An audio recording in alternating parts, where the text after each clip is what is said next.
Marlène Schiappa a passé près de 3/4 d'heure dans le service où est hospitalisée Ouria, poignardée à plusieurs reprises par son ex-conjoint.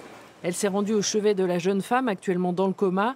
Elle a évoqué l'échange qu'elles avaient eu ensemble lors d'une rencontre qui s'est déroulée lors du Tour de France de l'égalité en novembre dernier. J'avais été très marquée par ce qu'elle m'avait raconté. J'avais beaucoup relaté par la suite parce qu'elle a vécu véritablement des violences conjugales pendant de nombreuses années, à la fois physiques, mais aussi sexuelles, psychologiques, économiques, avec des actes vraiment inhumains et répétés, et y compris devant ses enfants. Et la première fois, elle a réussi à partir parce qu'une de ses filles a appelé à l'aide. Mais moi, quand je l'avais rencontrée, elle était dans un état de stress post-traumatique intense.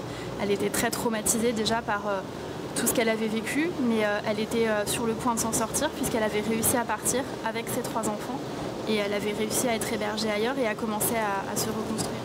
La secrétaire d'État a qualifié cet acte de tentative de féminicide et a rappelé qu'en moyenne, une femme meurt sous les coups de son conjoint tous les 3 jours en France. Une enquête est bien sûr en cours pour comprendre comment un tel acte a pu se produire.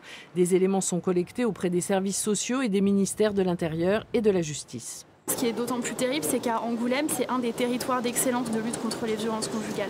C'est d'autant plus terrible parce que ça nous montre jusqu'à quel stade on peut agir et au-delà du stade duquel on est malheureusement impuissant. Donc on renforce tout à chaque fois, on peut renforcer les condamnations, renforcer la formation des magistrats. C'est pour ça qu'à partir de la rentrée, il y a des formations intenses au niveau de l'École nationale de la magistrature pour former justement au continuum des violences sexistes et sexuelles.